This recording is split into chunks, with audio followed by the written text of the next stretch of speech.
तो एक बार फिर से मैं स्वागत करता हूं पैरामेडिकल पॉलीटेक्निक आईटीआई और नर्सिंग के नंबर 1 चैनल बिहार एकेडमी पे। माय डियर स्टूडेंट्स, कैसे हो जी आप लोग? आई होप आप सभी अच्छे होंगे और एकदम स्वस्थ होंगे। तो आज की जो ये सेशन होने वाली है काफ़ी धमाकेदार, काफ़ी इंटरेस्टिंग होने वाली है सर, क्योंकि आज की सेशन में सर हम लोग एक मॉक टेस्ट लगाने वाले हैं सर।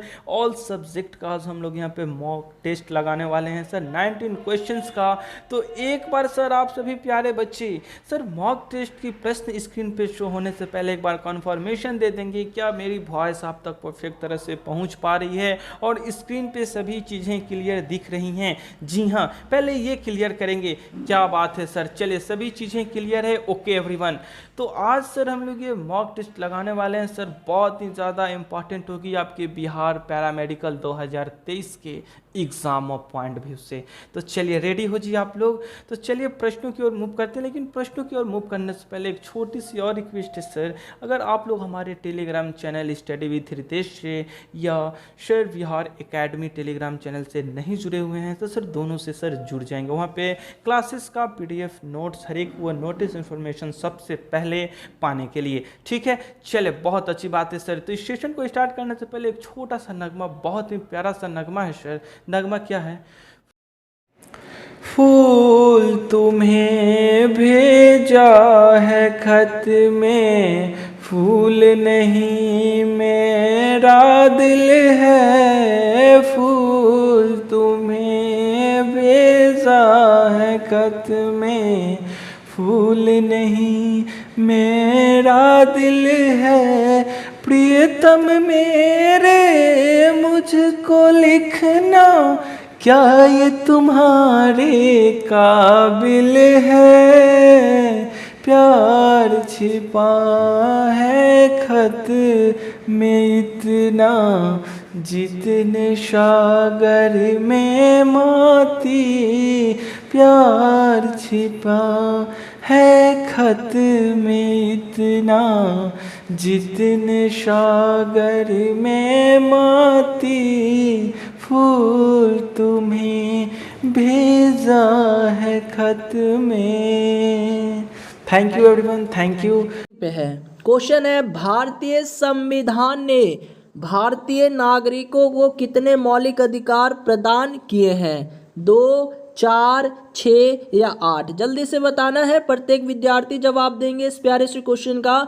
यानी भारतीय संविधान ने भारतीय नागरिक को कितने मौलिक अधिकार प्रदान किए हैं? मौलिक अधिकारों की कुल संख्या कितनी है वर्तमान में, यही क्वेश्चन पूछा है। तो वेरी गुड, यदि आपने आंसर दिया है ऑप्शन नंबर सी। जी हाँ दोस्तों, ऑप्शन नंबर सी यानी 6 मौलिक अधिकारों की संख्या है वर्तमान में। देखिए, संविधान द्वारा मूल रूप से 7 मौलिक अधिकार हुआ करते थे, यानी पहले 7 मौलिक अधिकार हुआ करते थे, लेकिन अब जो है एक को हटा दिया गया। तो अब जो है मौलिक अधिकारों की संख्या कितनी हो गई है? 6 हो चुके हैं। तो ऑप्शन नंबर सी जो है आपके इस क्वेश्चन का राइट आंसर हो जाएगा। चलिए बढ़ते हैं अगले प्रश्न की तरफ।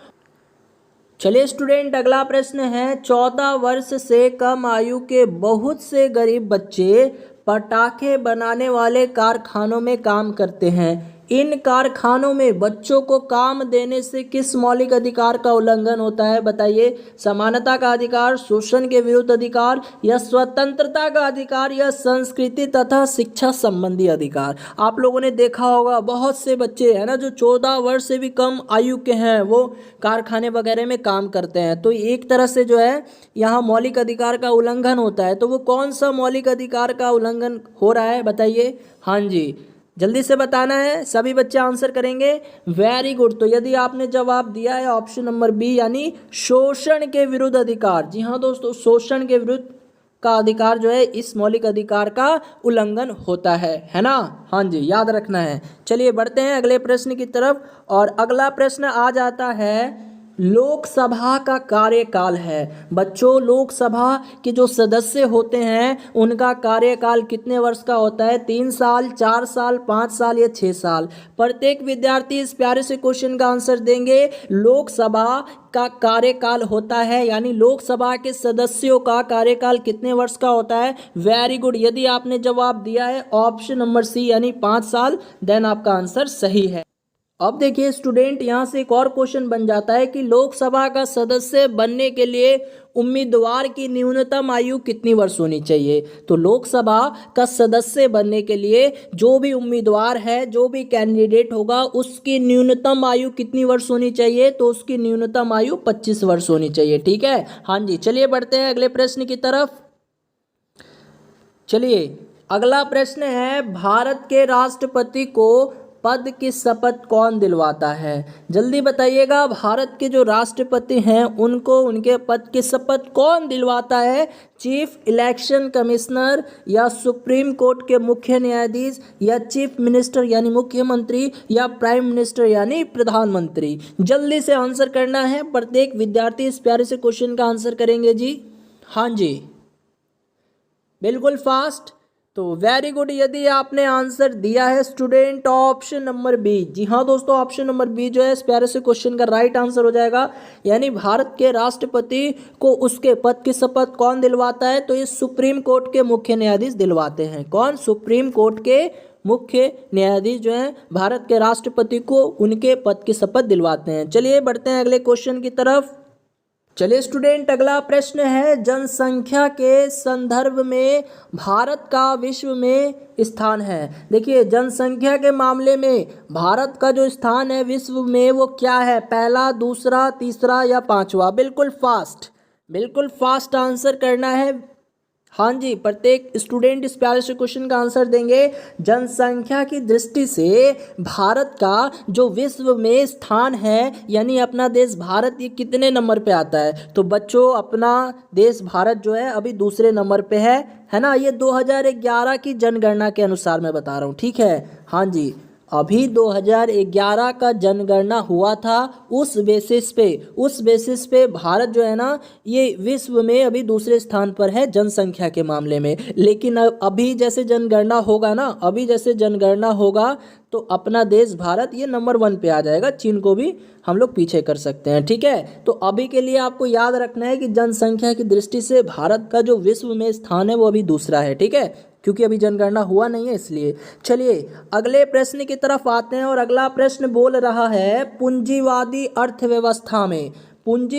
अर्थव्यवस्था में क्या होता है। बताइए, राज्य आर्थिक मामलों में हस्तक्षेप करता है, या वित्त मंत्री अर्थव्यवस्था को नियंत्रित करता है, या बैंकों का अर्थव्यवस्था पर नियंत्रित होता है, या इनमें से कोई भी अर्थव्यवस्था को नियंत्रित नहीं करता है। जल्दी से बताइएगा, बिल्कुल फास्ट।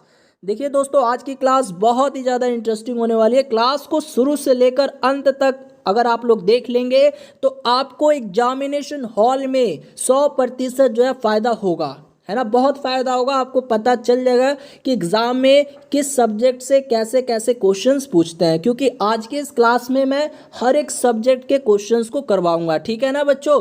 तो बच्चों, आप लोग जो है वीडियो को लाइक जरूर दे दीजिए, और चैनल पे नए हो तो इस चैनल को भी जल्द से जल्द सब्सक्राइब कर लीजिए। हाँ जी, जल्दी से बताइए।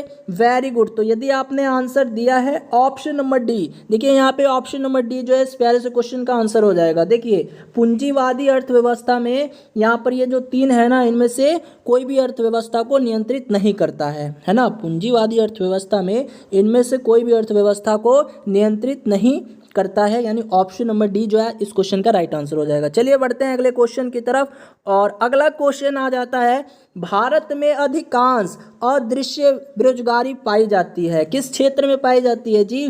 कृषि में, उद्योग में, व्यापार में, या यातायात में। बिल्कुल फास्ट आंसर करना है। फास्ट आंसर कीजिएगा। भारत में अधिकांश अदृश्य बेरोजगारी पाई जाती है ना। भारत में अधिकांश अदृश्य बेरोजगारी देखी जाती है। तो ये देखी जाती है बच्चों एग्रीकल्चर में, यानी कृषि विभाग में। कृषि में जो है काफ़ी अदृश्य बेरोजगारी जो है पाई जाती है। ठीक है, बाकी उद्योग में नहीं है, व्यापार में भी नहीं है, यातायात में भी नहीं है ना, लेकिन कृषि वाले क्षेत्र में अदृश्य बेरोजगारी जो है देखने को मिली है। चलिए बढ़ते हैं अगले क्वेश्चन की तरफ, और अगला क्वेश्चन आ जाता है, निम्नांकित फसलों में से कौन सी फसल नकदी फसल के रूप में जानी जाती है। बच्चों, इनमें से कौन सी फसल है जो नकदी फसल के रूप में जानी जाती है। चावल, गेहूं, बाजरा या कपास। जल्दी से आंसर कीजिएगा इस प्यारे से क्वेश्चन का, बिल्कुल फास्ट। तो वेरी गुड स्टूडेंट, यदि आपने जवाब दिया है ऑप्शन नंबर डी, देन आपका आंसर सही है। तो कपास क्या है? कपास नकदी फसल है, आपको याद रखना है ना। अब देखिए नकदी फसल होती क्या है, तो वह फसल जो व्यापार के उद्देश्य से किसानों द्वारा की जाती है, यानी वह फसल जो व्यापार के उद्देश्य से किसानों द्वारा की जाती है। जैसे कपास हो गया आपका, गन्ना हो गया, तंबाकू हो गया। तो ये सब कैसी फसलें हैं? ये सब नकदी फसलें हैं, है ना। ये सब नकदी फसलें के अंतर्गत आ जाती है। चलिए बढ़ते हैं अगले क्वेश्चन की तरफ। चलिए स्टूडेंट, अगला प्रश्न है, आर्थिक विकास के दृष्टिकोण से भारत की गिनती होती है, किस रूप में होती है भाई? आर्थिक विकास के दृष्टिकोण से भारत की गिनती होती है, किस रूप में होती है? पिछड़े राष्ट्र के रूप में, विकसित राष्ट्र के रूप में, या विकासशील राष्ट्र के रूप में, या अर्ध विकसित राष्ट्र के रूप में? जल्दी से जवाब दीजिएगा। बहुत ही अच्छा क्वेश्चन है स्टूडेंट। आर्थिक विकास के दृष्टिकोण से भारत की गिनती जो है किस रूप में होती है? वेरी गुड, यदि आपने जवाब दिया है ऑप्शन नंबर सी, यानी विकासशील राष्ट्र के रूप में गिनती होती है ना। विकासशील राष्ट्र के रूप में जो है भारत की गिनती होती है। चलिए बढ़ते हैं अगले प्रश्न की तरफ, और अगला प्रश्न है, भारत बाहुल्य में आयात करता है, यानी आयात का मतलब क्या होता है? इंपोर्ट, यानी विदेश से आया हुआ सामान, विदेश से आया हुआ माल। तो बताइए भारत जो है इनमें से कौन सा सामान सबसे ज़्यादा मंगाता है, सबसे ज़्यादा इंपोर्ट करता है? बताइए, जूट या एलपीजी या नमक या चाय? बताइए भारत कौन सा सामान जो है ये ज़्यादा विदेशों से मंगवाता है? जूट, एलपीजी या नमक या चाय? बच्चों अभी तक तो आप लोगों ने जवाब दे दिया होगा। बहुत ही अच्छा सा क्वेश्चन है, तो वेरी गुड, यदि आपने जवाब दिया है ऑप्शन नंबर बी, यानी एलपीजी। हाँ जी, एलपीजी गैस का जो है ये इंपोर्ट होता है ना, भारत में आयात करता है। ठीक है, ये विदेशों द्वारा आता है। ठीक है, हाँ जी। चलिए बढ़ते हैं अगले क्वेश्चन की तरफ। चलिए स्टूडेंट, अगला प्रश्न है, भारत में उपभोक्ता अधिनियम कब पारित किया गया? बच्चों भारत में उपभोक्ता अधिनियम ये कब पारित किया गया था? 1983 ईस्वी में, 1986 ईस्वी में, 1995 ईस्वी में, या 1997 ईस्वी में? जल्दी से सभी स्टूडेंट जवाब देंगे। भारत में उपभोक्ता अधिनियम कब पारित किया गया था? वेरी गुड, यदि आपने जवाब दिया है स्टूडेंट ऑप्शन नंबर बी, यानी 1986। जी हाँ दोस्तों, 1986 में भारत में उपभोक्ता अधिनियम को पारित किया गया था। चलिए बढ़ते हैं अगले प्रश्न की तरफ, और अगला प्रश्न है, सरदार सरोवर बांध किस नदी पर बनाया जा रहा है? बच्चों बन चुका है ये डैम, ये बांध बन चुका है, तो आपको बताना है सरदार सरोवर बांध जो है ये किस नदी पर बनाया गया है? बेतवा नदी, कावेरी नदी, नर्मदा नदी, या साबरमती? जल्दी से जवाब दीजिएगा। बहुत अच्छा, बिल्कुल फास्ट आंसर करना है स्टूडेंट। हाँ जी, तो सरदार सरोवर बांध है ना, ये जो बनाया गया है ये किस नदी पर बनाया गया है? वेरी गुड, तो ये बनाया गया है नर्मदा नदी पर। जी हाँ दोस्तों, नर्मदा नदी पर ये बांध बनाया गया है। इसी प्रकार पूछ लेता है, हीराकुंड का बांध जो है, बताइए तो हीराकुंड बांध, हीराकुंड बांध जो है ये किस नदी पर बनाया गया है? बताइए, हीराकुंड बांध जो है, हीराकुंड डैम जो है किस नदी पर बनाया गया है? बच्चों ये बनाया गया है किस नदी पर? महानदी पर। जी हाँ दोस्तों, महानदी पर ये बांध बनाया गया है। इसी तरह पूछ लेता है, भाखड़ा नागल बांध, बताइए, भाखड़ा है ना, भाखड़ा नागल बांध, भाखड़ा नागल बांध ये किस नदी पर बनाया गया है? बताइए तो, भाखड़ा नागल बांध ये किस नदी पर बनाया गया है? जल्दी से, ये किस नदी पर बनाया गया है? बताइए बिल्कुल फास्ट। नदी पर बनाया गया है बच्चों, सतलज नदी पर। तो भाखड़ा नागल बांध जो है ये बनाया गया है सतलज नदी पर। ठीक है, इसको लिख लीजिएगा, सतलज नदी पर। ठीक है, किस पे? सतलज नदी पर। चलिए बढ़ते हैं अगले प्रश्न की तरफ, और अगला प्रश्न है, दादा साहेब फाल्के पुरस्कार किस क्षेत्र से संबंधित है? जी हाँ दोस्तों, दादा साहेब फाल्के पुरस्कार जो है ये किस क्षेत्र में दिया जाता है? सशस्त्र सेनाएं, या साहित्य, या फिल्म, या खेलकूद? जल्दी से जवाब दीजिएगा प्यारे बच्चों। बहुत ही अच्छा सा क्वेश्चन है, और इसी प्रकार के क्वेश्चंस आपको एग्जामिनेशन में देखने को मिल जाएंगे। तो दादा साहेब फाल्के पुरस्कार जो है ये दिया जाता है आपको फिल्म के क्षेत्र में, है ना। दादा साहेब फाल्के पुरस्कार ये फिल्म जगत में दिया जाने वाला पुरस्कार है, यानी ऑप्शन नंबर सी जो है इस प्यारे से क्वेश्चन का राइट आंसर हो जाएगा। चलिए बढ़ते हैं अगले क्वेश्चन की तरफ। हाँ जी, अगला प्रश्न है, किस राज्य में एलोरा की गुफाएं स्थित है? किस राज्य में, भारत के किस राज्य में एलोरा की गुफाएं स्थित है? जल्दी से बताइएगा। आंध्र प्रदेश, कर्नाटक, मध्य प्रदेश या महाराष्ट्र है? जल्दी से जवाब दीजिएगा, किस राज्य में एलोरा की गुफाएं स्थित है? वेरी गुड स्टूडेंट, यदि आपने जवाब दिया है ऑप्शन नंबर डी यानी महाराष्ट्र, देन आपका आंसर सही है। तो महाराष्ट्र में एलोरा की गुफाएं स्थित है और बहुत ही ज़्यादा फेमस है, इसको याद कर लीजिएगा। चलिए अगला क्वेश्चन है, विम्बल्डन चैंपियनशिप किस खेल से संबंधित है? बताइए, विम्बल्डन चैंपियनशिप जो है ये किस खेल से संबंधित है? बैडमिंटन, क्रिकेट, फुटबॉल या टेनिस? बिल्कुल फास्ट आंसर करना है।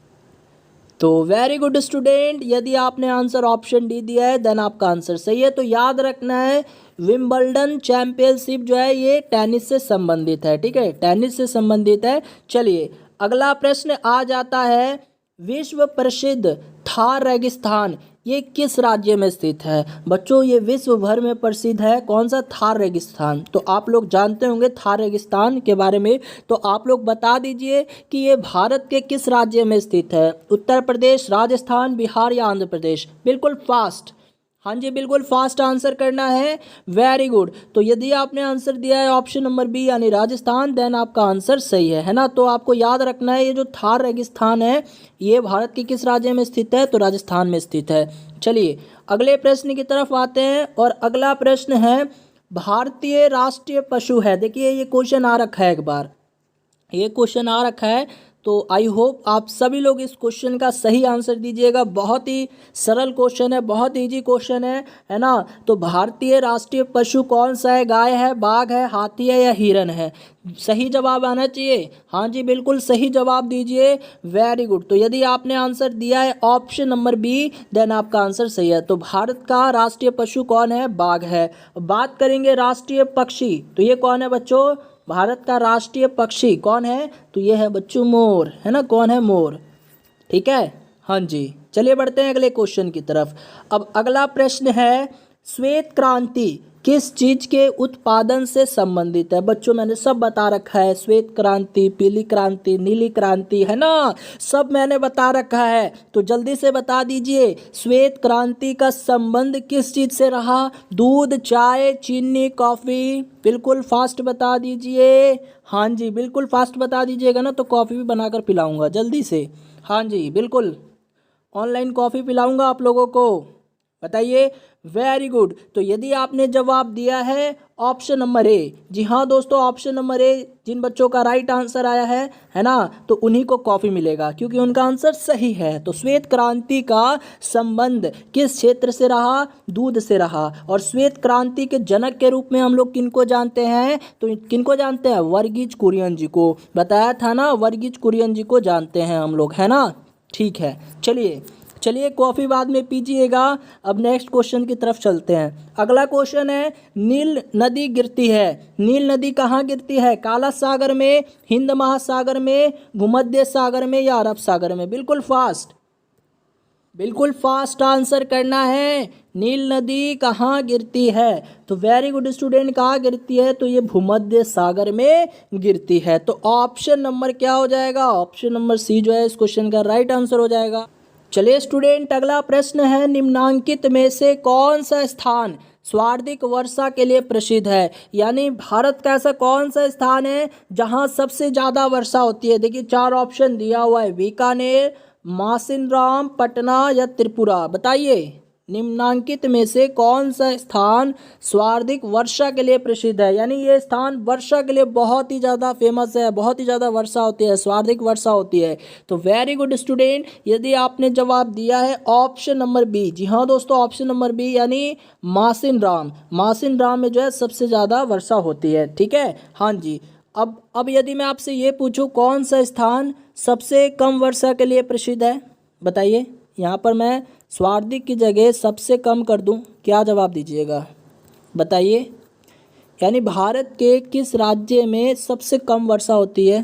बिल्कुल फास्ट, तो जल्दी बताइए। देखिए क्वेश्चन क्या है, भारत का सबसे कम वर्षा वाला क्षेत्र कौन सा है? देखिए क्वेश्चन को लिख देता हूँ। भारत का सबसे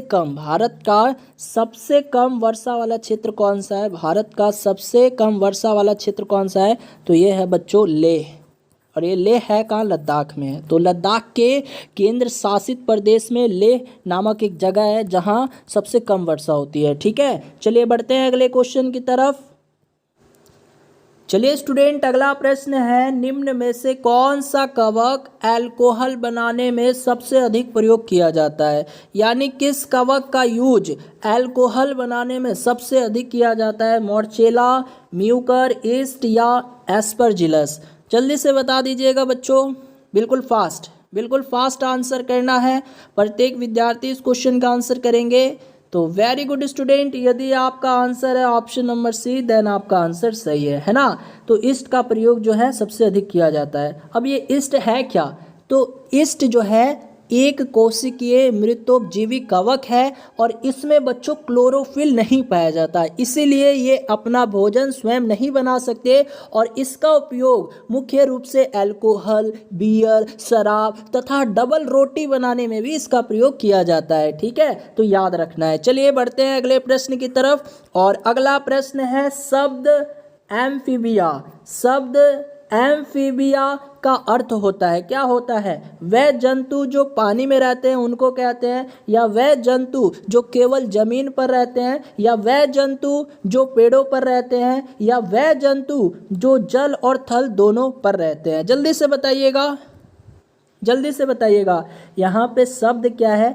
एम्फीबिया है। एम्फीबिया का अर्थ क्या होता है ये मैंने आपको कई बार बताया है। तो एम्फीबिया का अर्थ होता है बच्चों वैसे जंतु जो जल और थल दोनों जगह पर रह सकते हो, है ना। तो ऑप्शन नंबर डी जो है इस प्यारे से क्वेश्चन का राइट आंसर हो जाएगा। हाँ जी, ऑप्शन नंबर डी। ठीक है, चलिए बढ़ते हैं अगले प्रश्न की तरफ। और अगला प्रश्न है, निम्न ताप पर जीवों के परीक्षण का अध्ययन कहलाता है, क्या कहलाता है? एक्स बायोलॉजी, क्रायोबायोलॉजी, यूथेनिक्स या यूरोलॉजी? जल्दी से जवाब दीजिएगा। प्रत्येक विद्यार्थी इस प्यारे से क्वेश्चन का जवाब देंगे। हाँ जी, बिल्कुल फास्ट आंसर करना है, बिल्कुल फास्ट। तो वेरी गुड स्टूडेंट, यदि आपने जवाब दिया है ऑप्शन नंबर बी यानी क्रायोबायोलॉजी, देन आपका आंसर सही है। तो याद रखिएगा, निम्न ताप पर यानी लो टेम्परेचर पर जीवों का परीक्षण का अध्ययन क्या कहलाता है? क्रायोबायोलॉजी कहलाता है। चलिए स्टूडेंट, अगला प्रश्न है, ऑर्निथोलॉजी में अध्ययन किया जाता है किसका? पक्षियों का, मछलियों का, चमगादड़ों का या स्तनधारियों का? बिल्कुल फास्ट जवाब देना है। ऑर्निथोलॉजी में अध्ययन किया जाता है किसका? तो वेरी गुड स्टूडेंट, यदि आपने जवाब दिया है ऑप्शन नंबर ए यानी पक्षियों का, देन आपका आंसर सही है। तो ऑर्निथोलॉजी में पक्षियों का अध्ययन किया जाता है। देखिए प्रश्न ऐसे भी पूछा जा सकता है, द स्टडी ऑफ बर्ड्स, तो पक्षियों का अध्ययन, द स्टडी ऑफ बर्ड्स, तो पक्षियों का अध्ययन विज्ञान के किस शाखा के अंतर्गत होता है? तो याद रखना है ऑर्निथोलॉजी में होता है। ठीक है, चलिए बढ़ते हैं अगले क्वेश्चन की तरफ। चलिए स्टूडेंट, अगला प्रश्न है, डायबिटीज के रोगी के शरीर का कौन सा अंग सही ढंग से कार्य नहीं करता है? यदि कोई भी व्यक्ति डायबिटीज का पेशेंट हो यानी मधुमेह जिसे कहते हैं, है ना, तो उसके शरीर का कौन सा अंग सही ढंग से कार्य नहीं करेगा? तो बच्चों वेरी गुड, यदि आपने आंसर दिया ऑप्शन सी यानी अग्नाशय, है ना। तो याद रखना है, मधुमेह या डायबिटीज ये रोग जो होता है ना, अग्नाशय के खराब होने के कारण होता है। ये जो रोग होता है ना डायबिटीज या मधुमेह, अग्नाशय के खराब होने के कारण होता है। चलिए अगला प्रश्न देखते हैं। अगला प्रश्न है, मानव जाति का अध्ययन कहलाता है, क्या कहलाता है? एंथ्रोपोलॉजी, प्राइमेटोलॉजी या बायोलॉजी या एंथ्रोलॉजी? जल्दी से बताइए। यानी संपूर्ण मानव जाति का अध्ययन किया जाएगा, तो ये विज्ञान की किस शाखा के अंतर्गत होता है? जल्दी बताइएगा। हाँ जी, तो वेरी गुड स्टूडेंट, यदि आपने जवाब दिया है ऑप्शन नंबर ए जो है आपके इस क्वेश्चन का राइट आंसर हो जाएगा। तो आपको ध्यान देना है, मानव जाति का अध्ययन जो है विज्ञान के एंथ्रोपोलॉजी शाखा के अंतर्गत होता है, एंथ्रोपोलॉजी। ठीक है, हाँ जी। चलिए बढ़ते हैं अगले प्रश्न की तरफ।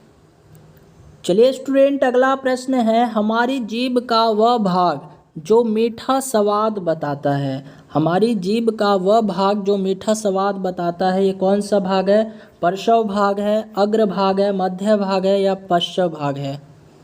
जल्दी से बताइएगा। हमारी जीभ का वह भाग जो मीठा स्वाद बताता है, जल्दी से बताना है। वेरी गुड स्टूडेंट, यदि आपने जवाब दिया है ऑप्शन नंबर बी। जी हाँ दोस्तों, अग्रभाग जो है ना ये मीठा स्वाद बताता है। अब देखिए बच्चों, मैं आपको थोड़ा सा डिटेल्स में बता देना चाहूँगा कि मनुष्य की जीभ में कितने प्रकार की स्वाद कलिकाएँ होती हैं, पहले ये बताइए। मनुष्य की जीभ में, यानी हम जितने भी मनुष्य हैं, हमारे जीभ में कितने प्रकार के स्वाद कलिकाएँ होती हैं, कितने प्रकार के स्वाद कलिकाएँ पाई जाती हैं? तो बच्चों हाँ बताइए। तो वेरी गुड, 4। तो याद रखना है, हम मनुष्य के जीभ में 4 प्रकार के स्वाद कलिकाएँ पाई जाती है, ठीक है।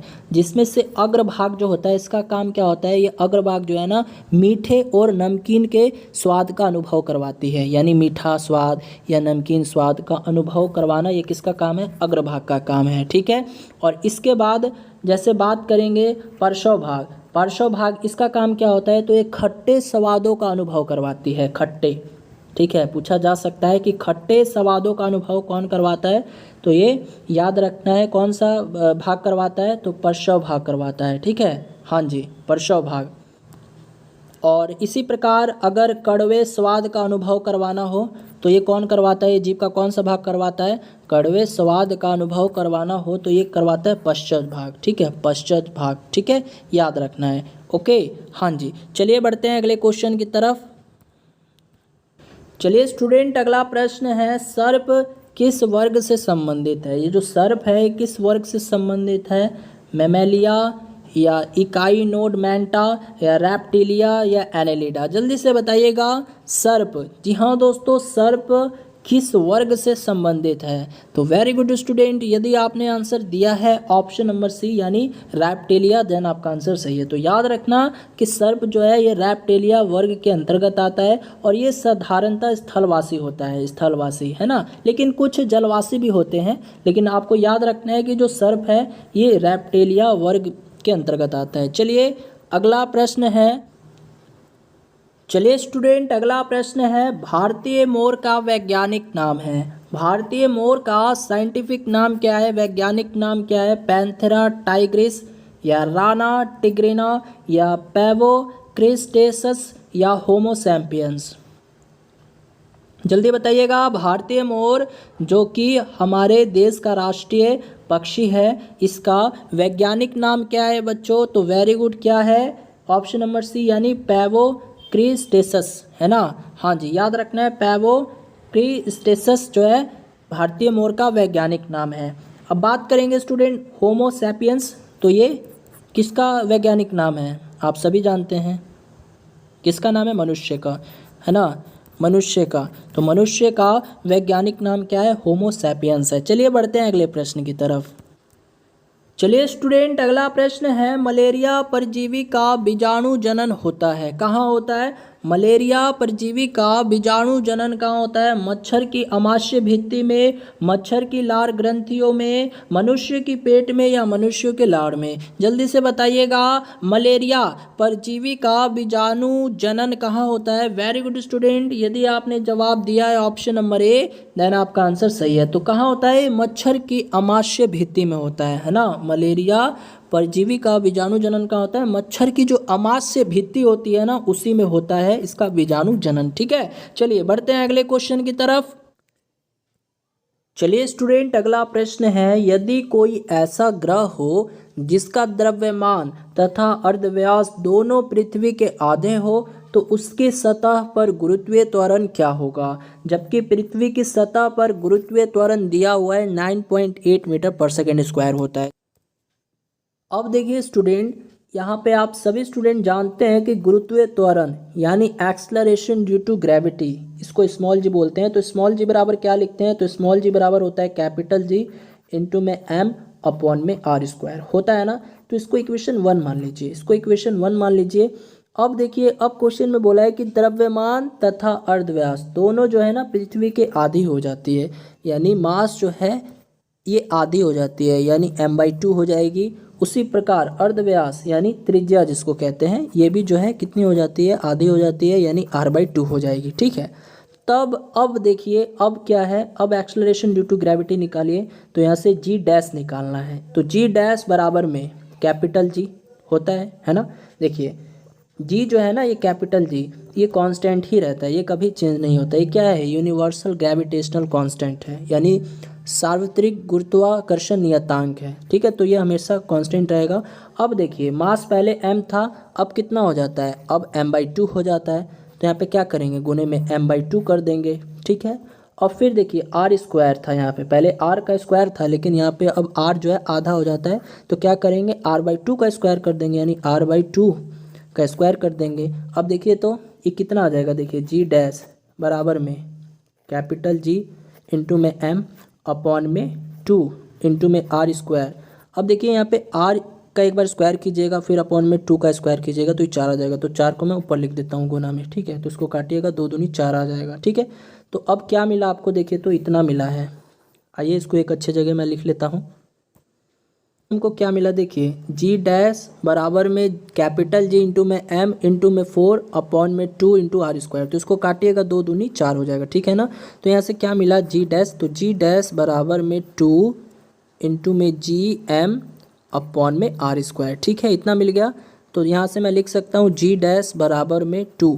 अब देखिए तो जी m अपॉन में आर स्क्वायर, इतने की जगह मैं क्या लिख सकता हूँ? देखिए जी m अपॉन में आर स्क्वायर, इतने की जगह मैं स्मॉल जी लिख सकता हूँ, कॉस लिख सकता हूँ। तो यहाँ से जी डैश बराबर में 2। अब स्मॉल जी का मान कितना दे रखा है? बोला है कि आप पृथ्वी की सतह पर गुरुत्वीय त्वरण का मान 9.8 लीजिए। तो यहाँ पे क्या आ जाएगा? 9.8 आ जाएगा। तो 9.8 गुने 2 कीजिए, तो यहाँ से जी डैश मिल जाएगा। तो जी डैश यानी 9.8 गुने 2, तो कितना आ जाएगा? तो ये जी डैश बराबर आ जाएगा कितना? तो 19.6 मीटर पर सेकेंड स्क्वायर, ठीक है। तो बच्चों समझ में आया आपको ये क्वेश्चन? एक बार जल्दी से वीडियो के कमेंट सेक्शन में बोलिएगा समझ में आया आप लोगों को।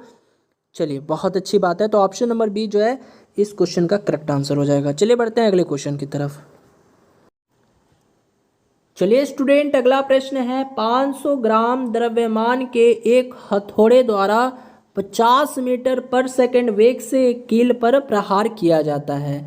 कील द्वारा हथौड़े को बहुत कम समय यानी 0.01 सेकंड के लिए ही रोका जाता है। तो कील के द्वारा हथौड़े पर लगाए गए बल की गणना करें। देखिए बच्चों, सबसे पहले क्या करते हैं, जो चीज़ दिया हुआ है ना उसको लिख लेते हैं। तो यहाँ देखिए बच्चों, मास कितना दे रखा है आपको?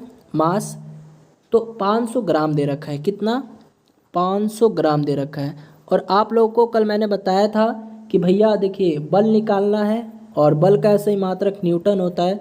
तो यहाँ पे जो मास दिया रहता है ना वो ग्राम में नहीं लेते हैं हम लोग, उसको केजी में करते हैं। तो यहाँ से 1000 से भाग लगाएंगे, 500 में 1000 से भाग लगाएंगे तो मास कितना आ जाएगा? मास जो है 1/2 आ जाएगा। तो यहाँ से आपको मास पता चल गया स्टूडेंट, कितना है? ½ kg है, ठीक है। इसके बाद आगे पढ़िएगा, आगे बोल रहा है कि एक हथौड़े द्वारा 50 मीटर पर सेकंड के वेग से एक कील पर प्रहार किया जाता है। यानी एक हथौड़े द्वारा 50 मीटर पर सेकंड के वेग से एक कील पर मारा जाता है, ठोका जाता है। यानी इनिशियल वेलोसिटी कितना दे दिया? यू कितना दे दिया? तो ये आपको 50 मीटर पर सेकंड दे दिया, ठीक है। तो अब बताइए यू 50 मीटर पर सेकंड है, तो वी की क्या हो गया होगा? यहाँ पे वी क्या हो गया होगा? 0 हो गया होगा। देखिए भाई, कील को ठोका जा रहा है, कील पर प्रहार किया जा रहा है। तो भैया किस वेग से प्रहार किया जा रहा है? 50 मीटर पर सेकंड से। तो एक समय ऐसा आएगा ना कि आप लोग रुकिएगा, ऐसा थोड़ी है ठोकते गए ठोकते गए ठोकते गए, कील पर मारते गए, कभी तो रुकिएगा। तो जहाँ रुकिएगा वहाँ फाइनल वेलोसिटी यानी v बराबर 0 हो जाएगा, ठीक है।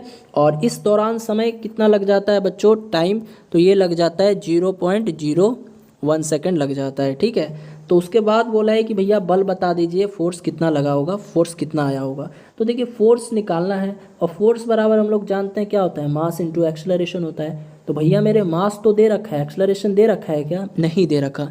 तो एक्सेलरेशन आपको इन सब की मदद से निकालनी होगी। तो आइए एक्सेलरेशन हम लोग निकालते हैं। तो देखिए बच्चों, आप लोग जानते हो एक्सेलरेशन निकालना है, ठीक है। तो एक्सेलरेशन यानी ए बराबर क्या होता है? आप लोग जानते हो ना, v माइनस यू अपॉन में टी होता है, यानी वेग में परिवर्तन बटा समय होता है ना। तो v कितना दिया हुआ है? v देखिए तो v 0 है, तो 0 कर दीजिए माइनस, और u कितना है? तो ये है 50, और अपॉन में t कितना है? तो ये है 0.01, ठीक है। इतने को सॉल्व कीजिए तो a निकल कर आ जाएगा। तो देखिए 0 में से 50 को घटा दीजिएगा तो ये कितना आ जाएगा? -50, और अपॉन में यहाँ देखिए 0.01 है, तो यहाँ 1 मैं कर देता हूँ। और इसके बाद देखिए 2 डिजिट के पहले दशमलव है, तो यहाँ पर मैं गुने में 100 कर दूंगा। ठीक है, तो यहाँ से कितना आ गया, ए कितना आ गया, तो ए आप लोग बोलिएगा सर ये आ जाएगा -5000 मीटर पर सेकंड स्क्वायर आया है। हाँ जी, ए कितना आ गया है, तो ये आया होगा -50,000 मीटर, सॉरी -5000 मीटर पर सेकंड। ए कितना आ गया है, -5000 मीटर पर सेकंड स्क्वायर, है ना। तो ए जो है आपको पता चल गया कि -5000 मीटर पर सेकंड स्क्वायर आ गया। तो अब देखिए फोर्स निकालना है, तो फोर्स नहीं निकल जाएगा, ऑफकोर्स निकल जाएगा। कैसे निकलेगा, तो फोर्स बराबर आप लोग जानते हो ना, मास इंटू एक्सेलरेशन होता है। मास कितना आया था देखिए, तो 1/2 kg, और फिर गुने में एक कितना आया है, तो ये -5000 मीटर पर सेकंड स्क्वायर आया था, तो गुना कर दीजिए इसमें, तो ये कितना आ गया, -2500 आ गया। काटिएगा तो देखिए 5000 को 2 के पार्ट से काटिएगा तो क्या आएगा, 2500 आएगा, और माइनस का साइन है तो -2500 न्यूटन। तो -2500 न्यूटन जो है इस क्वेश्चन का आंसर हो जाएगा। देखिए दिया हुआ है, ऑफकोर्स दिया हुआ है, तो ऑप्शन नंबर ए जो है आपके इस क्वेश्चन का करेक्ट आंसर हो जाएगा। ठीक है, चलिए बढ़ते हैं अगले क्वेश्चन की तरफ।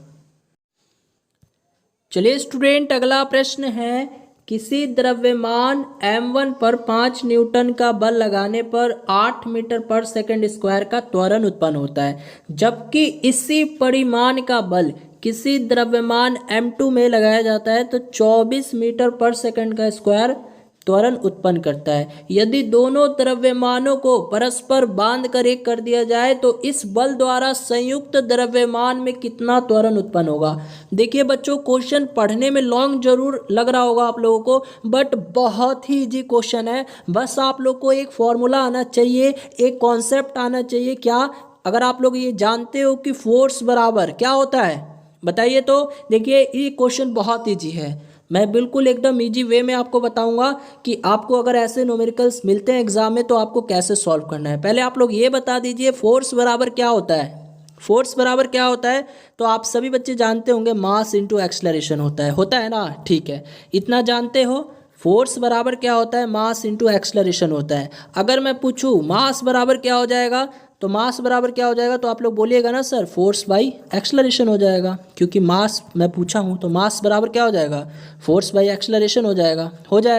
तो अब देखो यहाँ पे ध्यान से समझना है। बोल रहा है कि किसी द्रव्यमान m1 पर 5 न्यूटन का बल लगाने पर 8 मीटर पर सेकंड स्क्वायर का त्वरण उत्पन्न होता है। यानी देखिए यहाँ पर बल दे दिया है, त्वरण दे दिया है, तो मास निकाल सकते हो। बल दे दिया, त्वरण दे दिया, मास निकाल सकते हो। तो आइए m1 निकाल लेते हैं। तो m1 बराबर क्या हो जाएगा, अभी मैंने बताया था मास बराबर क्या होता है, मास बराबर अभी मैंने बताया था बच्चों क्या होता है, तो ये फोर्स अपॉन में एक्सलरेशन हो जाएगा। ठीक है, तो m1 निकालना है आपको, तो m1 बराबर f अपॉन में a1 कर दीजिए। अब देखिए यहाँ पे देखिए m1 और a2 क्यों किए हैं, क्योंकि यहाँ पे 2 केस होगा। ठीक है, क्योंकि बाद में जो है देखिए m2 की भी बात की गई है, तो यहाँ पहले m1 निकाल लेते हैं। तो m1 बराबर f अपॉन में a1। अब देखिए फोर्स कितना दिया हुआ है, 5 न्यूटन दिया हुआ है, तो 5 कर दीजिए, अपॉन में a1 कितना है, एक्सलरेशन कितना है, 8 मीटर पर सेकंड स्क्वायर है, तो 8 कर दीजिए। तो यहाँ से m1 कितना निकल गया, m1 बोलिएगा ना सर 5/8 kg निकल गया। यानी यहाँ पर मैं लिख लेता हूँ डायरेक्ट, m1 कितना निकल गया, 5/8 kg निकल गया। ठीक है, अब ठीक इसी प्रकार m2 भी निकाल लीजिए। तो m2 बराबर क्या हो जाएगा, तो m2 बराबर भी हो जाएगा f अपॉन में a2। ठीक है, तो f क्या होगा, तो देखिए बोला है जबकि परिमाण का बल, उसी परिमाण का बल, देखिए जो पहले बल था ना 5 न्यूटन, वही बल लेना है, जबकि इसी परिमाण का बल, इसी परिमाण का बल जो है किसी द्रव्यमान m2 के लिए भी लेना है, यानी यही जो है बल होगा, तो बल यही रहेगा 5 न्यूटन का। लेकिन एक्सलरेशन क्या हो जाता है, देखिए एक्सलरेशन जो होता है वो 24 मीटर पर सेकंड स्क्वायर होता है, तो यहाँ 24 मीटर पर सेकंड स्क्वायर कर दीजिएगा। तो ये कितना आ जाएगा, तो यहाँ से m2 कितना आ जाएगा, तो m2 जो है ये 5/24 kg आ गया ना। तो आइए इसको मैं एक कॉर्नर पे लिख लेता हूँ m1 को और m2 को। ठीक है, हाँ जी, अच्छे से मैं लिख लेता हूँ क्योंकि थोड़ा सा समझ में आना चाहिए ना आप लोग को। चलिए m1 जो है कितना आया था बच्चों, 5/8 kg, और m2 कितना आया था, ये आ गया बच्चों आप लोगों का 5/24 kg। समझ में आ रहा है कि नहीं आ रहा है, एक बार वीडियो के कमेंट सेक्शन में बोलिए तो सभी स्टूडेंट। यहाँ से मैंने m1 और m2 निकाला, इतना समझ गए तो क्वेश्चन बन गया। समझ गए? जल्दी से बोल दीजिए। बहुत अच्छा बात है। हाँ चलिए, बहुत अच्छी बात है। अब बोल रहे हैं कि भाई यदि दोनों द्रव्यमानों को परस्पर बांध दिया जाए, बांध दिया जाए कहने का मतलब कि आप जोड़ो इनको, m1 प्लस m2 दोनों को जोड़िए तो यानी 5/8 और प्लस में 5/24, तो ये कितना आएगा बच्चों? जोड़िएगा ना तो ये 20/24 आ जाएगा। जोड़ कर देखिएगा 20/24 आ जाएगा। आ गया? तो यहाँ से m1 प्लस m2 जो है 20/24 आ गया। उसके बाद बोल रहा है तो इस बल द्वारा संयुक्त द्रव्यमान में कितना त्वरण होगा। तो अब त्वरण पूछा है तो F बराबर क्या होता है, मास इंटू एक्सेलरेशन होता है, जानते हैं। और बल क्या लेना है, देखिए बल वही रहेगा 5 न्यूटन, और बराबर मास कितना आया देखिए, तो 20/24 आया, 20/24 आया, और गुने में A निकालना है। नहीं निकलेगा, ऑफकोर्स निकल जाएगा। तो देखिए, तो इसको काटिए, पहले इसको काटिए, इसको काटिए, जो है 2 के पार से काटिए, 10 बार में चला जाएगा, और ये 2 के पार से काटिएगा 12 बार में चला जाएगा। फिर काटिए इसको, 2 के पार से 5 बार में चला जाएगा, और ये 6 बार में चला जाएगा। फिर देखिए तो 5 से 5 कैंसिल, तो A/6, तो A/6 यानी A बराबर कितना आ गया, 6 मीटर पर सेकंड स्क्वायर आ गया। समझ में आया कि नहीं आया बच्चों? समझ में आया कि नहीं आया? जिनको नहीं आया वो वीडियो को एक बार फिर से रिपीट करके देख लीजिएगा, आपको गारंटी है समझ में आ जाएगा। तो यहाँ जो है देखिए 6 मीटर पर सेकंड स्क्वायर आया था, यानी ऑप्शन नंबर जो है डी आपके इस क्वेश्चन का करेक्ट आंसर हो जाएगा। ठीक है, चलिए स्टूडेंट, अगला प्रश्न है 4200 kg पर मीटर क्यूब घनत्व वाले धातु का आपेक्षिक घनत्व ज्ञात कीजिए, जबकि जल का घनत्व 1000 kg पर मीटर क्यूब है। देखिए यहाँ पे क्या निकालना है बच्चों, आपेक्षिक घनत्व, आपेक्षिक घनत्व निकालना है आपको। ठीक है, हाँ जी, तो आपेक्षिक घनत्व निकालना है, और यहाँ पे आपको जो है धातु का घनत्व दे दिया है। देखिए धातु का घनत्व दे दिया है और जल का भी घनत्व दे दिया है। तो देखिए आपेक्षिक घनत्व कैसे निकलेगा, तो आपेक्षिक घनत्व का एक फॉर्मूला होता है स्टूडेंट, आपेक्षिक घनत्व निकालने का एक फॉर्मूला होता है। वो फॉर्मूला क्या होता है, धातु का घनत्व, धातु का घनत्व में भाग दे देना है आपको जल के घनत्व से, है ना। तो धातु के घनत्व में भाग दे दीजिए जल के घनत्व से, तो आपका आंसर आ जाएगा। तो देखिए यहाँ पे धातु का घनत्व कितना है, 4200 kg पर मीटर क्यूब है, तो 4200 में भाग दे देना है जल का घनत्व से, यानी 1000 kg पर मीटर क्यूब से। तो 2 0 से 2 0, तो यहाँ से 42/10 है, तो इसको हम लोग 4.2 लिख सकते हैं। तो 4.2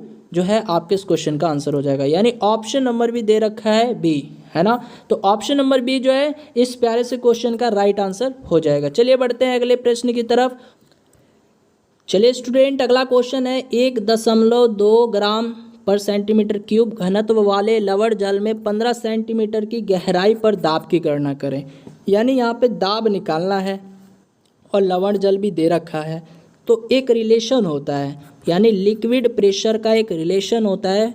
वो रिलेशन याद रखना पड़ेगा, P बराबर क्या होता है, H गुने D और गुने में स्मॉल g। देखिए H दिया हुआ है, हाइट दिया हुआ है 15 सेंटीमीटर, ठीक है, तो यहाँ पर 15 कर दीजिए।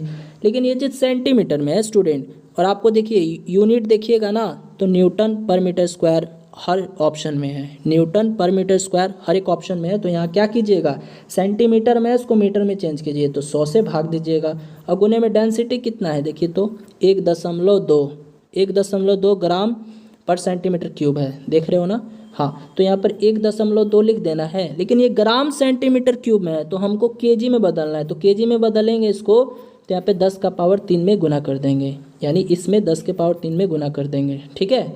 और फिर गुने में स्मॉल जी कितना है, 10 है। बस इतने को ही सॉल्व कर दीजिए, आपका प्रेशर जो है आ जाएगा। तो देखिए इसको मैं फिर से लिखता हूँ, 15/100 और गुने में 1.2 है ना, तो मैं इसको 12/10 लिख सकता हूँ, ऑफकोर्स लिख सकता हूँ, ठीक है। और फिर इसके बाद गुने में यहाँ पे मैं 10 का पावर क्यूब है ना, तो यहाँ पर मैं 1000 लिख दूंगा, और गुने में यहाँ पे 10 लिख दूंगा जो ये दिया हुआ है, ठीक है। अब देखिए तो काटिए, 3 0 है, तो 3 0 से 3 0 ही समाप्त हो गया। तो यहाँ पे 15 गुने 12 गुने 10, तो 15 गुने 12 गुने 10 कितना आएगा, तो देखिए 15 में 12 से गुना कीजिएगा 180 आएगा, 180 में 10 से गुना कीजिएगा तो 1800 आ जाएगा। तो 1800 न्यूटन पर मीटर स्क्वायर जो है इस क्वेश्चन का आंसर होगा। देखिए तो आंसर है, तो ऑफकोर्स आंसर है ऑप्शन नंबर ए, ठीक है बच्चों, समझ में आया है। समझ में आया आप लोगों को? एक बार वीडियो के कमेंट सेक्शन में जल्दी से बोल दीजिए आप लोगों को क्वेश्चन समझ में आया। चलिए बहुत अच्छी बात है, बढ़ते हैं अगले क्वेश्चन की तरफ।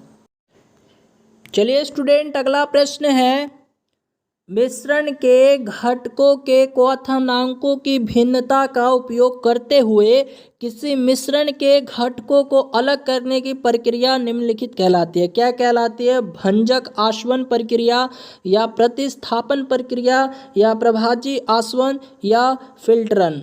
जल्दी से बताइएगा प्यारे बच्चों, मिश्रण के घटकों के क्वथनांकों की भिन्नता का उपयोग करते हुए किसी मिश्रण के घटकों को अलग करने की प्रक्रिया ये क्या कहलाती है? तो प्यारे बच्चों ये कहलाती है प्रभाजी आसवन। यानी ऑप्शन नंबर सी जो है आपके इस क्वेश्चन का राइट आंसर हो जाएगा, डायरेक्ट याद कर लीजिएगा। चलिए अगला प्रश्न है, हाइड्रोजन सल्फाइड अथवा हाइड्रोजन क्लोराइड की तुलना में जल का क्वथनांक असामान्य रूप से अधिक होने का कारण है। देखिए कह ये रहा है क्वेश्चन में कि हाइड्रोजन सल्फाइड या फिर हाइड्रोजन क्लोराइड की तुलना में, है ना, किसी की भी तुलना कीजिएगा, जल का क्वथनांक असामान्य रूप से अधिक होगा। तो इसका कारण क्या है? वांडर वाल्स बल, या ध्रुवीय सहसंयोजक आबंधन, या द्विध्रुवीय रोधन, या हाइड्रोजन आबंधन। जल्दी से बताइए। यानी हाइड्रोजन सल्फाइड या हाइड्रोजन क्लोराइड की तुलना में जल का क्वथनांक जो है असामान्य रूप से अधिक होगा। इसका कारण क्या है? तो इसका कारण यही है बच्चों, यानी हाइड्रोजन का आबंधन होना, है ना। यानी ऑप्शन नंबर डी जो है आपके इस क्वेश्चन का करेक्ट आंसर हो जाएगा। ठीक है, हाँ जी। चलिए बढ़ते हैं अगले क्वेश्चन की तरफ। चलिए स्टूडेंट, अगला प्रश्न है, ताम्र पिशाच यानी कॉपर डेमोन नामक शब्द का प्रयोग निम्नलिखित धात्विक तत्व को दर्शाने के लिए किया गया था। यानी देखिए, ताम्र पिशाच यानी कॉपर डेमोन नामक शब्द का प्रयोग जो है किस धात्विक तत्व को दर्शाने के लिए इसका प्रयोग किया गया था? टीन, या निकेल, या जिंक, या आयरन। जल्दी से बताइएगा। ताम्र पिशाच नामक शब्द का प्रयोग जो है किस धात्विक तत्व को दर्शाने के लिए किया गया था इसका प्रयोग? तो वेरी गुड स्टूडेंट, यदि आपने जवाब दिया है ऑप्शन नंबर बी यानी निकेल, देन आप लोगों का आंसर सही है ना। तो देखिए बच्चों, मैं ज़्यादा डिटेल्स में नहीं जा रहा हूँ क्योंकि आप लोगों का एक मॉक टेस्ट है ना, मॉक टेस्ट है। तो इस मॉक टेस्ट में आप लोग जो है सभी क्वेश्चनों का आंसर दीजिए, है ना। चलिए अगला क्वेश्चन है, अमोनिया का व्यावसायिक उत्पादन। अमोनिया का व्यावसायिक उत्पादन जिस प्रक्रम द्वारा किया जाता है उसे क्या कहते हैं? देखिए, अमोनिया का व्यावसायिक रूप से उत्पादन जो है जिस प्रोसेस द्वारा किया जाता है वो प्रोसेस क्या कहलाता है? ओस्टवाल्ड प्रक्रम, या हॉल प्रक्रम, या हैबर प्रक्रम, या कॉन्टैक्ट प्रक्रिया। जल्दी से बता दीजिए बच्चों, बिल्कुल फास्ट जवाब देंगे, हर एक स्टूडेंट जवाब देंगे। यानी अमोनिया का व्यावसायिक उत्पादन, है ना, अमोनिया का व्यावसायिक उत्पादन होता है और ये जिस प्रक्रिया के माध्यम से होता है उसे क्या कहते हैं? उसे हैबर प्रक्रम कहते हैं। क्या कहते हैं? हैबर प्रक्रम। यानी ऑप्शन नंबर सी जो है आपके इस क्वेश्चन का करेक्ट आंसर हो जाएगा। जी हाँ, हैबर प्रक्रम यानी ऑप्शन नंबर सी। ठीक है, चलिए बढ़ते हैं अगले प्रश्न की तरफ। चलिए स्टूडेंट, अगला प्रश्न है, शर्करा के शोधन में प्रयुक्त विरंजक निम्न है। यानी शर्करा के शोधन में प्रयुक्त जो विरंजक है वो कौन सा है? बॉर्न ब्लैक, या क्लोरीन जल, या हाइड्रोजन पेरोक्साइड, या सल्फर डाइऑक्साइड। जल्दी से बताइएगा। शर्करा के शोधन में जो प्रयुक्त किया जाता है विरंजक वो क्या है? वो बॉर्न ब्लैक होता है, या क्लोरीन जल होता है, या हाइड्रोजन पेरोक्साइड होता है, या सल्फर डाइऑक्साइड होता है? तो वेरी गुड स्टूडेंट, यदि आपने जवाब दिया है ऑप्शन नंबर, हाँ जी, ऑप्शन नंबर क्या होगा? Very good, option number A, है ना। क्या होता है? बॉर्न ब्लैक होता है। ठीक है, तो ऑप्शन ए जो है इस प्यारे से क्वेश्चन का राइट आंसर हो जाएगा। चलिए बढ़ते हैं अगले क्वेश्चन की तरफ। चलिए स्टूडेंट, अगला प्रश्न है, प्रत्येक आवर्त का अंतिम सदस्य होता है। कौन होता है? एक धातु, या एक हैलोजन, एक निष्क्रिय गैस, एक उपधातु। जल्दी से बताइएगा। प्रत्येक आवर्त का अंतिम सदस्य होता है, कौन होता है? जल्दी से। तो वेरी गुड, ये होता है एक निष्क्रिय गैस। हाँ जी, एक निष्क्रिय गैस होती है। ठीक है, तो प्रत्येक आवर्त का जो अंतिम सदस्य होता है वो एक निष्क्रिय गैस होती है। ठीक है, निष्क्रिय गैस को ही जो है ना हम लोग नोबल गैस कहते हैं। इसको क्या कहते हैं? नोबल गैस कहते हैं। और जल्दी से बता दीजिए नोबल गैसों की संख्या कितनी होती है? बताइए नोबल गैस की संख्या कितनी है? तो आप में से काफ़ी बच्चे जानते होंगे कि नोबल गैसों की संख्या 6 होती है। कौन कौन से होते हैं नोबल गैस भाई? देखिए हीलियम होता है, नियॉन होता है ना, उसके बाद आर्गन होता है, और उसके बाद क्रिप्टन होता है ना, उसके बाद जेनॉन होता है, उसके बाद रेडॉन होता है। तो याद रखिएगा, याद रखना है निष्क्रिय गैसों की संख्या कितनी होती है बच्चों? 6 होती है ना, 6 होती है, ये आपको याद रखना है। चलिए बढ़ते हैं अगले प्रश्न की तरफ। चलिए स्टूडेंट अगला प्रश्न है, आकाश का वह भाग जहां पहुंचकर प्रकाश भी वापस नहीं आता तथा सभी कुछ उसमें समा जाता है, वो कौन सा है? वो कौन सा भाग है आकाश का बच्चों? देखिए यहाँ पे पूछा है आकाश का वह भाग बताना है जहां पहुंचकर प्रकाश भी वापस नहीं आता और वहां सभी कुछ जो है उसमें समा जाता है। देखिए ऑप्शन दिया हुआ है white hole, grey hole, worm hole या ब्लैक होल। जल्दी से बता दीजिए बच्चों, बिल्कुल फास्ट। तो वेरी गुड, यदि आपने आंसर दिया है ऑप्शन नंबर डी यानी ब्लैक होल, देन आपका आंसर सही है। तो याद रखना है ब्लैक होल एक ऐसा भाग है जहां पहुंचकर प्रकाश भी वापस नहीं आता है ना, प्रकाश भी उसी में समा जाता है। ठीक है, हाँ जी। चलिए बढ़ते हैं अगले प्रश्न की तरफ। और अगला प्रश्न है, जल के प्राप्त गुणधर्म है। जल के प्राप्त गुणधर्म कौन कौन से हैं बच्चों? चलिए ये देखिएगा और बताइएगा। तो बताना है ये चुंबक द्वारा आकर्षित होता है, ये विद्युत का बहुत अच्छा चालक है, इसमें ऑक्सीजन परमाणु के विपरीत दिशा में हाइड्रोजन के साथ ध्रुवीय सहसंयोजक आबंध है जिसकी वजह से अणुरैखिक है। देखिए 3 जो है आपको जो है ये दिया हुआ है ना, यहाँ पर बच्चों 3 स्टेटमेंट दिया हुआ है, आपको बताना है कितने स्टेटमेंट सही है ना। जल के प्राप्त गुणधर्म है कौन कौन से हो सकते हैं? जल्दी बताइए, बिल्कुल फास्ट। हाँ जी, बिल्कुल फास्ट बताना है। तो वेरी गुड स्टूडेंट। देखिए यहाँ पे बोला गया है कि यह चुंबक द्वारा आकर्षित होता है, ऐसा बिल्कुल नहीं होता, यानी ये कथन गलत है।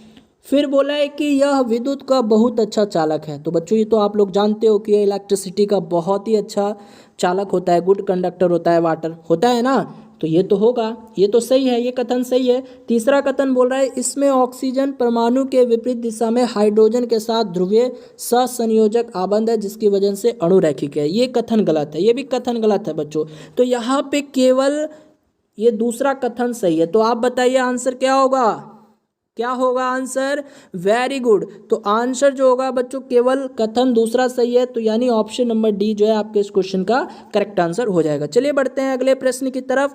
और अगला प्रश्न है, अमोनिया के सृजन के काम में आने वाली गैस है।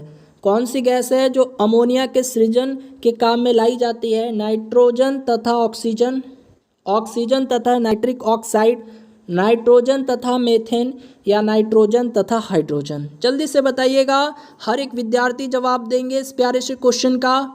हाँ जी, अमोनिया के सृजन के काम में आने वाली गैस है। तो वेरी गुड, कौन कौन सी गैस काम में आती है? तो ये आती है बच्चों ऑप्शन नंबर डी यानी नाइट्रोजन तथा हाइड्रोजन, है ना, याद रखना है। नाइट्रोजन तथा हाइड्रोजन जो है ये अमोनिया के सृजन के काम में आने वाली गैसें हैं। चलिए अगला प्रश्न है बच्चों क्लोरोमाइसिटीन। क्लोरोमाइसिटीन क्या है? प्रतिरोधी है यानी एंटीसेप्टिक है, या पीड़ाहर है एनाल्जेसिक है, या प्रति अवसादक है, या प्रतिजीवाणिक है? बताइए, बिल्कुल फास्ट बताना है। ये देखो ये क्वेश्चन इंपॉर्टेंट है, ये कई बार पूछा है, आप लोगों ने प्रीवियस सेट लगाया होगा तो ये कई बार पूछा है कि बच्चों क्लोरोमाइसिटीन क्या है। हाँ जी, क्या है ये? Very good. तो क्या है बच्चों? ऑप्शन नंबर डी जो है इसका राइट आंसर हो जाएगा, यानी क्या है ये? प्रतिजीवाणिक है। क्या है? प्रतिजीवाणिक है ना, यानी एंटीबैक्टीरियल है, एंटीबैक्टीरियल है। ठीक है, तो चलिए स्टूडेंट अब हम लोग देखेंगे मैथ्स के कुछ क्वेश्चन। ठीक है, बिल्कुल अच्छे अच्छे क्वेश्चन लेकर आया हूँ, तो आप लोग जो है अभी जाइएगा मत, क्लास को अंत तक कीजिएगा, तभी जाकर आपको फ़ायदा होगा, तभी आपको पता चलेगा कि आप लोगों के एग्जामिनेशन में मैथ्स का लेवल क्या रहेगा, साइंस का लेवल क्या रहेगा, जीके का लेवल क्या रहेगा। तो चलिए मैथ के क्वेश्चन को स्टार्ट किया जाए। एक बार जल्दी से वीडियो के कमेंट सेक्शन में बोल दीजिए बच्चों। हाँ जी, बिल्कुल फास्ट, बहुत अच्छा, जल्दी से बोलिए। चलिए तो अब मैथ्स की क्लास को स्टार्ट किया जाए, यानी अब मैथ्स के क्वेश्चंस मैं स्क्रीन पे लगा रहा हूँ। चलिए स्टूडेंट, अगला प्रश्न है, रंभा और सर्वेश की वर्तमान आयु का अनुपात 8:5 है। 7 वर्षों के बाद उनकी आयु का अनुपात 5:4 होगा, तो रंभा की वर्तमान आयु क्या है? देखिए रंभा की वर्तमान आयु बतानी है, कैसे बनेगा? तो देखिए यहाँ पे दो लोगों की बात की गई है, एक रंभा और एक सर्वेश की, ठीक है। तो रंभा से आर और एस से सर्वेश, ठीक है। R for Rambha, S for Sarvesh. और इनकी वर्तमान आयु का जो अनुपात है वो दे रखा है कितना, 8:5। अब ये अनुपात में है तो इसीलिए हम लोग इसमें x से गुना कर देंगे, इसमें भी x से गुना कर देंगे, ठीक है। तो ये बात हुई है वर्तमान की। वर्तमान में रंभा की उम्र 8x है और सर्वेश की 5x है। अब होता क्या है प्यारे बच्चों, 7 साल बाद, देखिए होता क्या है, 7 साल बाद ना इनकी आयु का अनुपात कितना हो जाता है? देखिए 7 वर्षों बाद इनकी आयु का अनुपात 5:4 हो जाता है, ठीक है। तो अब करना क्या है, देखिए 8x है, ठीक है। फिर अपॉन में, रेशियो का मतलब क्या होता है, बट्टा, तो 8x/5x, ठीक है, ठीक है। तो ये तो था वर्तमान, लेकिन 7 वर्ष बाद, यानी इसकी 7 वर्ष यानी +7 करना है और इसमें भी +7 करना है, यानी 7 वर्ष बाद कितना हो जाता है? तो ये जो चीज़ है ना, 7 वर्ष बाद जो है 5:4 के बराबर हो जाता है, ठीक है। बस इतने को सॉल्व कर दो, आपके क्वेश्चन का आंसर आ जाएगा, ठीक है। तो इतने को सॉल्व कीजिएगा बच्चों, तो मैं बता देता हूँ, इतने को जब सॉल्व कीजिएगा तो x बराबर 1 आया, x बराबर 1 आएगा, ठीक है। तो क्या पूछा है, रंभा की वर्तमान आयु, तो रंभा की वर्तमान आयु क्या था, 8x था, तो 8 और x का वैल्यू कितना है, 1, तो 8 × 1 कितना आ जाएगा, 8 आ जाएगा। सॉल्व करके देख लीजिएगा, देखिए मैं सॉल्व कर ही देता हूँ। देखिए क्या था, 8x + 7 और बट्टा में 5x + 7 और बराबर में 5/4 है। देखिए तो 8 चौके 32x हो जाएगा और फिर प्लस में 7 चौके 28 हो जाएगा और बराबर में 5 बच्चे 25x हो जाएगा और प्लस में 7 बच्चे 35 हो जाएगा। 25x है ये, देखिए 5 बच्चे 25x, x लिखिएगा, 25x + 35। तो अब देखिए यहाँ पे 32x है और यहाँ पे 25x है, तो 32 में से 25 को घटाएंगे कितना आ जाएगा, 7 आ जाएगा, 7x आ जाएगा। बराबर में फिर 35 में 28 को घटा देंगे तो कितना आ जाएगा, 7 आ जाएगा, है ना। तो देखिए 7x बराबर 7, तो x बराबर कितना आएगा, 1 आ गया, 1 आ गया ना, हाँ जी। तो 1 आ गया, तो देखिए क्या पूछा है, रंभा की वर्तमान आयु, तो रंभा की वर्तमान आयु 8x था और सर्वेश की वर्तमान आयु 9x था, माना था ना। तो रंभा की पूछा है, तो रंभा 8, x का वैल्यू कितना है, 1 आया, तो 8 नहीं आ गया। तो ऑप्शन नंबर सी जो है आपके इस क्वेश्चन का करेक्ट आंसर हो जाएगा, ठीक है। चलिए बढ़ते हैं अगले क्वेश्चन की तरफ। चलिए स्टूडेंट, अगला प्रश्न है, एक वस्तु की कीमत में 21% की छूट दी जाती है, पुराना मूल्य वापस लाने के लिए कितने प्रतिशत की वृद्धि करनी चाहिए? देखिए बहुत ही सरल क्वेश्चन है, बहुत ही इजी क्वेश्चन है।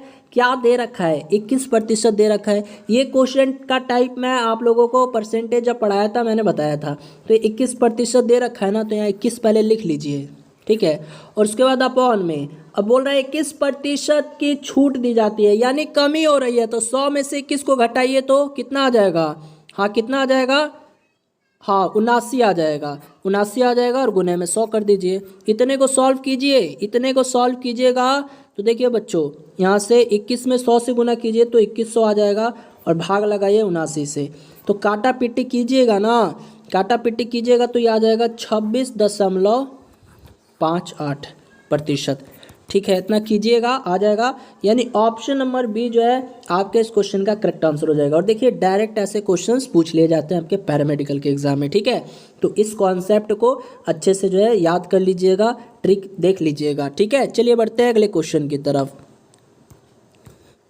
चलिए स्टूडेंट, अगला क्वेश्चन है, रजत एक मशीन 53 लाख रुपए में घाटे में बेचता है, यदि उसने इसे 64 लाख रुपए में बेचा होता तो उसका लाभ उसके पूर्व घाटे का 10 गुना होता, तो मशीन का क्रय मूल्य बताइए। देखिए बहुत ही सिंपल प्रश्न है, तो यहाँ पे मशीन का क्या पूछा है, क्रय मूल्य, कॉस्ट प्राइस।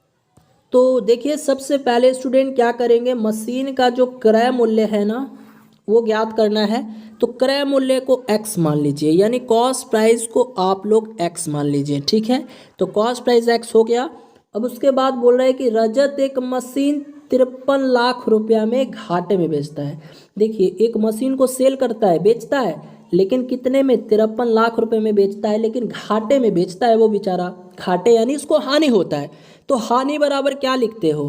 फॉर्मूला क्या होता है? हानि बराबर लिखते हो ना, क्रय मूल्य माइनस विक्रय मूल्य। तो क्रय मूल्य कितना है? x माने हो तो क्रय मूल्य लिख दो, और माइनस विक्रय मूल्य कितना है? 53 लाख रुपया है, तो कर दो इतना, ठीक है। तो इतना हो जाता है। उसके बाद देखिए, उसके बाद बोल रहा है कि यदि उसने उसे 64 लाख रुपए में बेचा होता तो उसका लाभ उसके पूर्व घाटे का 10 गुना होता। यानी यदि अब उसने 64 लाख रुपए में बेचा होता ना, तो उसका लाभ होता है एक तरह से, उसका लाभ। तो 64 लाख रुपए में बेचता तो लाभ होता। तो लाभ बराबर क्या लिखते हो बताइए? लाभ बराबर क्या लिखते हो? तो फॉर्मूला होता है ना, विक्रय मूल्य माइनस क्रय मूल्य। तो विक्रय मूल्य कितना है? देखिए 64 लाख। अब 64 लाख रुपए में बेचता है तो विक्रय मूल्य 64 लाख, और माइनस क्रय मूल्य तो यही रहेगा, ठीक है। तो जब उसने 64 लाख रुपए में बेचा तो उसका ये जो लाभ होता है ना, लाभ इसके पूर्व घाटे के 10 गुने के तब जाके बराबर होता है। आई बात समझ में? समझ में आ गया होगा आप लोगों को। ये वाला केस हानि था, यानी देखिए ये जो है ना, हानि पर बेचता है, घाटे पर बेचता है। तो हानि बराबर क्या लिखते हैं? क्रय मूल्य माइनस विक्रय मूल्य, ठीक है। और फिर बराबर में कर देना है, ये वाला चीज़ लाभ होता है। यानी वो जब 64 लाख रुपए में बेचता है ना, जब 64 लाख रुपए में बेचता है तो उसको लाभ होता है। तो लाभ बराबर क्या लिखते हो? विक्रय मूल्य माइनस क्रय मूल्य। तो विक्रय मूल्य कितने? देखिए 64 लाख था और क्रय मूल्य x था। तो इतने को सॉल्व कर दीजिए, आंसर आ जाएगा। तो देखिए यहाँ से 10x हो जाएगा और माइनस 530 हो जाएगा, बराबर में 64 माइनस x हो जाएगा, ठीक है। तो ये 10x है और यहाँ पे ये माइनस x है, माइनस x इधर आएगा तो 11x हो जाएगा, और बराबर में 64 है ना। अभी माइनस 530 है, माइनस 530 उधर जाएगा तो ये प्लस क्या हो जाएगा? 530। तो 64 में 530 को जोड़ दीजिए, कितना आएगा? जोड़िएगा तो ये 594 आ जाएगा, ठीक है। और अब 594 में भाग दीजिएगा 11 से, 594 में भाग दीजिएगा 11 से, तो बच्चों ये आ जाएगा कट के 54 लाख रुपए, ठीक है। तो ऑप्शन नंबर क्या हो जाएगा? ऑप्शन नंबर डी जो है आपके इस क्वेश्चन का करेक्ट आंसर हो जाएगा, ठीक है। हाँ जी, ऑप्शन नंबर डी आया है आप लोगों को समझ में? एक बार जल्दी से वीडियो के कमेंट सेक्शन में बोलिए, आ गया समझ में? ओके, चलिए बढ़ते हैं अगले क्वेश्चन की तरफ। चलिए स्टूडेंट, अगला प्रश्न है, ए एक कमरा, ई पर नहीं है, कमरा है, तो ए एक कमरा 50 दिन में रंग सकता है तथा बी 25 दिन में रंग सकता है। सी की सहायता से उन्होंने केवल 10 ही दिन में यह काम कर लिया, तब सी अकेले यह काम कितने दिन में कर सकता है? ठीक है, तो देखिए ए जो है किसी काम को मान लेते हैं करता है 50 दिन में, ठीक है, और बी उसी काम को 25 दिन में करता है। अब बोला है कि सी की सहायता से उन्होंने, कौन उन्होंने? ए और बी, यानी अब यहाँ तीनों आ जाते हैं, ए प्लस बी प्लस सी। क्यों? क्योंकि बोला है सी की सहायता से ये लोग, यानी उन्होंने, कौन? ए और बी। तो सी की सहायता से ये उस काम को 10 दिन में निपटा लेते हैं, ठीक है। तब बोला है कि सी अकेला इस काम को कितना दिन में करेगा। तो पहले आप लोग ये बताइए इनका टोटल कार्य कितना होगा, बताइए तो इनका टोटल कार्य कितना होगा? यानी 50, 25 और 10 का एलसीएम क्या होगा? 50 होगा। तो अब ए का एक दिन का कार्य कितना आ जाएगा? तो देखिए एक आ गया, क्योंकि 50 में 50 से भाग लगाइएगा तो एक बार में जाएगा। और बी का एक दिन का कार्य कितना आ जाएगा? यानी 50 में 25 से भाग लगाइए तो 2 आ गया। देखिए ए जो है किसी काम को, ए जो है एक दिन में एक काम कर सकता है, ए एक दिन में एक काम कर सकता है, बी जो है एक दिन में 2 कार्य कर सकता है। इसी प्रकार ए बी सी जो है इनका काम कितना आ जाएगा? ये एक दिन में कितना काम करेगा सब? तो 50 में भाग दीजिए ना 10 से, तो 5। तो ए बी सी का एक दिन का कार्य कितना आ गया? 5 आ गया, ठीक है। तो अब पहले ये बताइए सी का एक दिन का कार्य कितना आया? सी का देखिए अभी सी का हमको नहीं पता है, ए का पता है, बी का पता है और ए बी सी का पता है। तो यहाँ से सी का निकालना है। तो सी का निकालने के लिए आप लोग इन तीनों यानी ए प्लस बी प्लस सी में से घटा दीजिएगा। ए प्लस बी को तो नहीं निकल जाएगा, ऑफकोर्स निकल जाएगा। तो ए प्लस बी प्लस सी कितना आया है? ए प्लस बी प्लस सी कितना है? 5 आया है। और 5 में से घटा दीजिए ए प्लस बी को, यानी 1 और 2 को जोड़ दीजिए 3, तो ये कितना आ जाएगा? सी का 1 दिन का कार्य कितना आ गया बच्चों? 5 में से 3 जाएगा तो 2 आ गया, 2 आ गया, 2 आ गया। अब कुल कार्य कितना है? देखिए कुल कार्य कितना है? 50 है, और सी का 1 दिन का कार्य कितना है? 2 है। तो आप ही बताइए सी जो है अकेला इस काम को करने में कितना दिन लेगा? तो 50 में भाग दीजिएगा 2 से, तो 25 दिन लेगा। कितना दिन लेगा? 25 दिन लेगा। यानी ऑप्शन नंबर सी जो है आपके इस क्वेश्चन का राइट आंसर हो जाएगा। समझ में आ रहा है बच्चों? समझ में आ रहा है? चलिए बढ़ते हैं अगले प्रश्न की तरफ। चलिए स्टूडेंट, अगला प्रश्न है, किसी वस्तु के अंकित मूल्य पर 10% छूट देने के बाद इसे 360 रुपये में बेचा जाता है। यदि छूट नहीं दी जाती है तो 25% का लाभ होता है। तो वस्तु का क्रय मूल्य कितना है? देखिए बच्चों, हमेशा याद रखिएगा अंकित मूल्य जो है, यहाँ पे देखिए अंकित मूल्य पर अगर छूट दीजिएगा ना, देखिए अंकित मूल्य पर छूट दिया जाता है कितना? 10% का। तो अंकित मूल्य पर जब छूट दीजिएगा तो ये हमेशा विक्रय मूल्य के बराबर हो जाता है। तो भैया जब अंकित मूल्य पर 10% का छूट देंगे तो इसे 360 रुपये में बेचा जाता है, यानी ये 360 हो जाएगा। ठीक है, तो यहाँ से देखिए तो 1 0 से 1 0, और यहाँ से काट दीजिए इसको, 40 बार में चला जाएगा, है ना। 360 को काटिएगा 9 के पार से तो 40 बार में चला जाएगा। तो यहाँ से अंकित मूल्य कितना आ जाएगा? अंकित मूल्य कितना आ जाएगा? ये 40 × 10 यानी 400 हो जाएगा। 400 हो जाएगा। तो 400 आ गया ही क्या? ये नया विक्रय मूल्य आया है, यानी ये नया एसपी आ चुका है। नया एसपी कितना? 400।